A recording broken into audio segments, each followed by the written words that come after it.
Ya, pemirsa, Gubernur Jambi Al-Haris secara resmi terpilih sebagai Ketua Umum Asosiasi Daerah Penghasil Migas dan Energi Terbarukan atau ADPMET 2025 hingga 2030.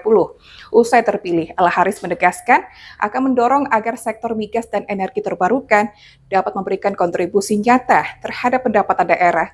Hal ini menurutnya penting untuk memperkuat otonomi dan kemandirian fiskal daerah.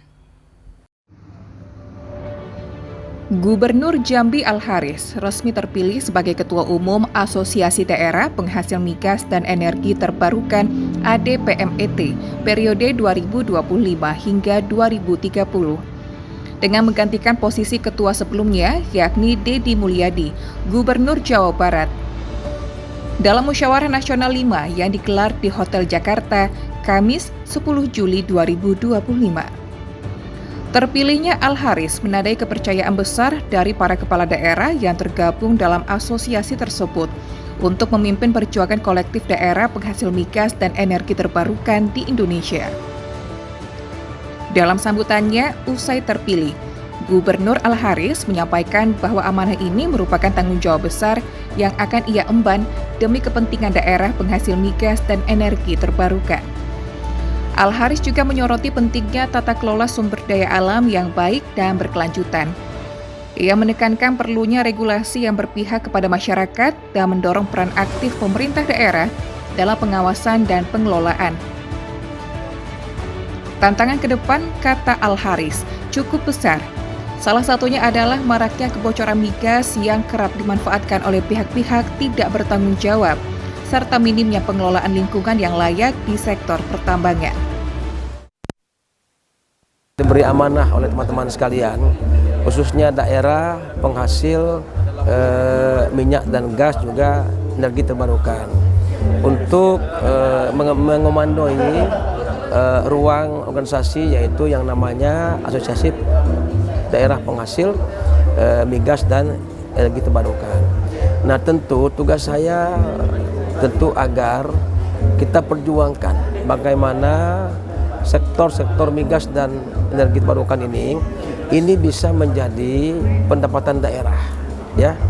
Kemudian kita harus bersama-sama melakukan tata kelola pertambangan yang baik, sehingga sumber daya alam kita ini ditata dengan baik, dikelola dengan baik, regulasinya juga memberikan berpihak kepada masyarakat. Nah, ini bisa insya Allah, ya. Apalagi PR kita cukup besar ke depan. Kenapa? Kalau kita hitung sangat banyak migas kita yang bocor, yang kesannya itu dimiliki oleh sekelompok orang yang tidak bertanggung jawab, tidak ada pengolahan lingkungan yang baik, sehingga ini sangat tidak baik ke depannya. Apalagi kita masih punya anak cucu kita yang kelak akan menerima aset bangsa kita ini.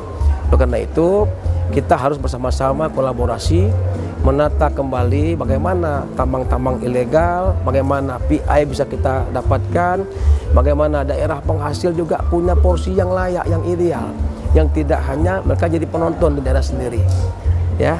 Nah, ini kita harapkan ke depan. Insya Allah mudah-mudahan dengan amanah ini saya mengajak semua gubernur, bupati, wali kota daerah penghasil, daerah yang merupakan daerah migas dan energi terbarukan, mari kita bersama-sama kuatkan semangat kita dan ke depan kita bisa mendapatkan hak-hak kita yang layak dan ideal, dan semuanya untuk masyarakat kita yang kita cintai, dan pemerintah Indonesia dan Pak Presiden untuk menuju Indonesia dengan asta-cita Indonesia Emas 2045. Ya, terima kasih, mohon doanya. Terima kasih.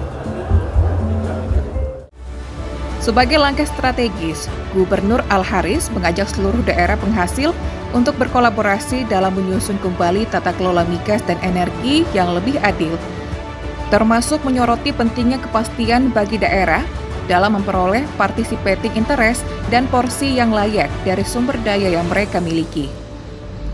Rian Chen, JEK TV, melaporkan.